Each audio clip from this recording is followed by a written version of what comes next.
Alhamdulillah beberapa waktu yang lalu kita Indonesia juga mengalami hal yang sama, khususnya pada saat peristiwa di akhir Agustus yang biasa kita sebut dengan Agustus Kelabu ataupun September Gelap.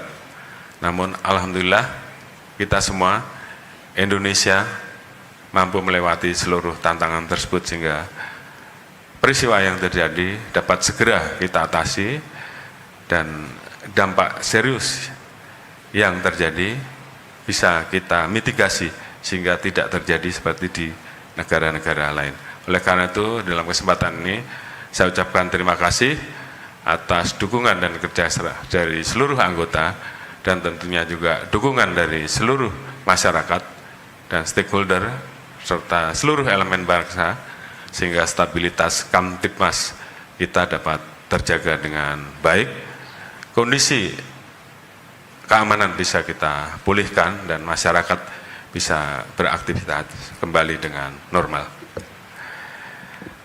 Yang saya hormati Bapak-Bapak Ibu sekalian, tentunya perkembangan lingkungan strategis ini memberikan dampak negatif terhadap ekonomi, stabilitas keamanan, krisis pangan, kenaikan harga komoditas, krisis energi, instabilitas keamanan global, dan terganggunya masalah logistik, stagnasi GDP, dan kenaikan inflasi global. Alhamdulillah, di tengah situasi yang ada dengan kerja keras kita semua, seluruh elemen bangsa, Indonesia bisa menjaga agar ekonomi kita tetap bertahan dan stabil. Pertumbuhan ekonomi triwulan ketiga Indonesia berada di angka 5,04%, neraca perdagangan November 2025 surplus 2,8 miliar US dollar atau 67 bulan berturut-turut. Kemudian cadangan devisa kita di bulan November sebesar 150,1 miliar US dollar. Inflasi nasional terjaga di angka 2,72%, berada di rentang antara 1,5 sampai dengan 35%. Kemudian realisasi investasi triwulan ketiga sebesar 1.434,3 triliun atau 75,3% dari target 2025. Kemudian nilai ekspor ini juga sebesar 24,23 miliar US dollar. Nilai impor kita berada di angka 21,84 miliar US dollar. Di sisi lain, untuk menjaga agar Indonesia tetap bisa bertumbuh dan menjaga pertumbuhan ekonominya, Indonesia juga tentunya terus memainkan peran aktif di tengah berbagai tantangan global yang ada dengan mengedepankan diplomasi untuk menjaga perdamaian dunia. 27 Mei 2025, Bapak Presiden menghadiri KTT kedua ASEAN Gulf Cooperation Council dan menyampaikan seruan solidaritas ASEAN dan negara-negara Teluk terhadap konflik kemanusiaan yang terjadi di Palestina. Kemudian ditegaskan kembali pada tanggal 23 September 2025, Bapak Presiden hadir di sidang Majelis Umum PBB ke-80 di New York dengan menyampaikan komitmen Indonesia untuk mendukung perdamaian dunia. Selanjutnya pada tanggal 13 Oktober 2025, Presiden Republik Indonesia menghadiri KTT perdamaian di Sharm el-Sheikh, Mesir, dan di situ juga beliau menyampaikan dukungan terhadap kemerdekaan Palestina serta pentingnya menjaga perdamaian di kawasan konflik. 26 Oktober 2025, Presiden Republik Indonesia menghadiri KTT ke-13 ASEAN dan United States yang mendorong agar perdamaian di kawasan Timur Tengah dapat terwujud sejalan dengan upaya menjaga stabilitas kawasan.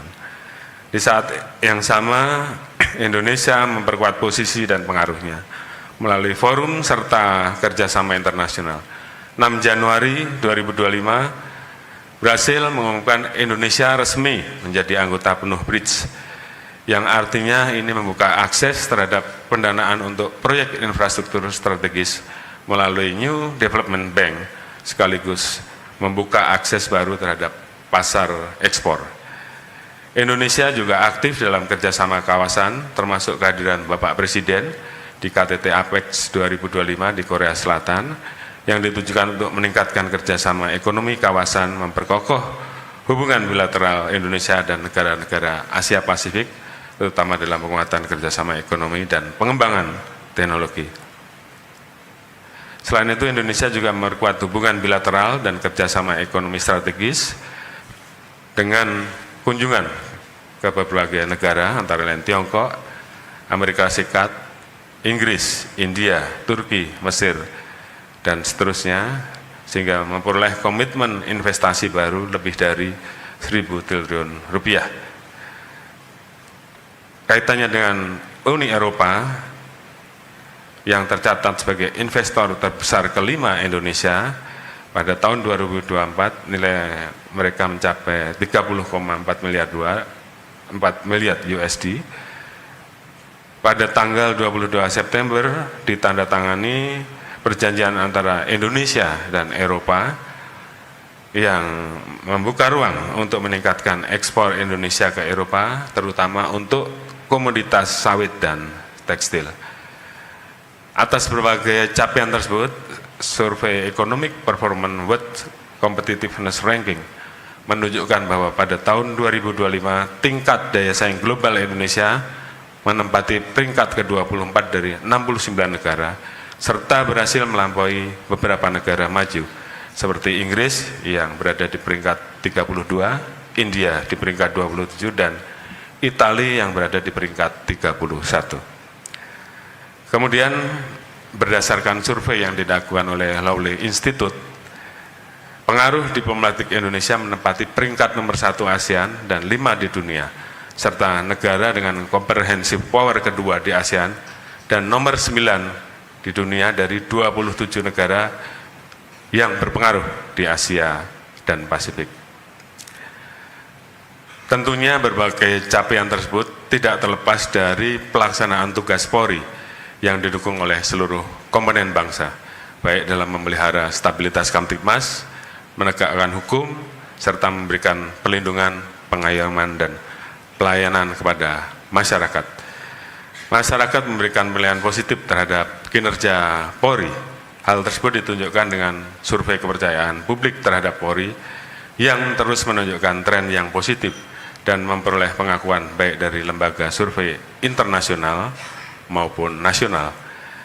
Tentunya capaian ini merupakan hasil kerja keras dan juga dukungan masyarakat, sehingga Polri dapat melaksanakan tugasnya dalam menjaga keamanan, meningkatkan kualitas pelayanan publik, serta memperkokoh profesionalisme dan integritas dalam menjalankan tugas.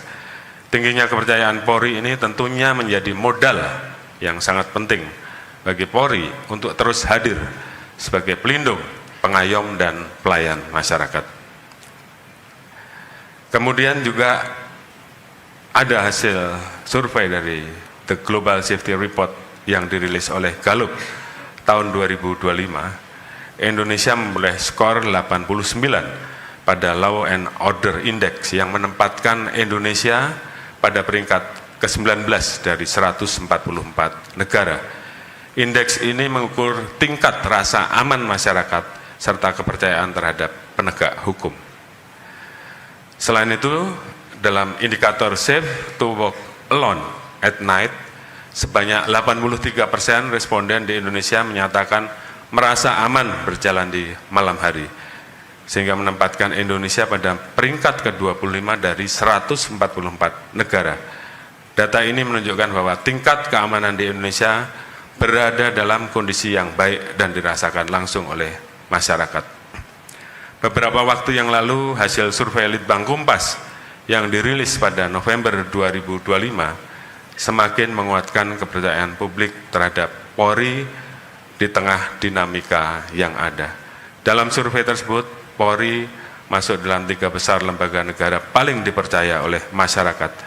Bahkan dalam kategori lembaga penegak hukum, Polri menempati peringkat pertama sebagai lembaga yang paling dipercaya dengan tingkat kepercayaan mencapai 78,2%. Capaian ini tentunya menjadi dukungan motivasi dan semangat bagi institusi dan seluruh personel untuk terus bisa bekerja secara lebih profesional dan akuntabel. Tingginya kepercayaan tersebut sejalan dengan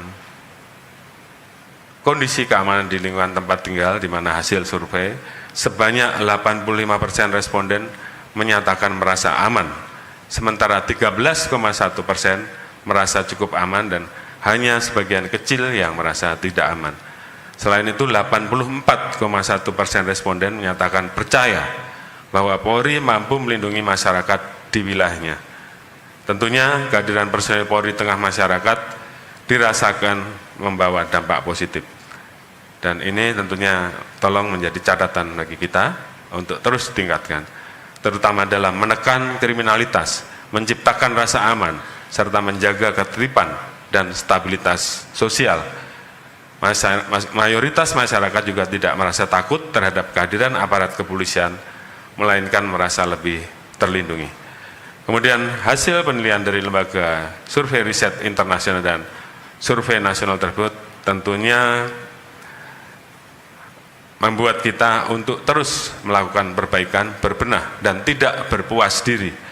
Namun kita harus terus melakukan perbaikan, harus terus melakukan evaluasi, sehingga kita terus bisa meningkatkan kinerja institusi.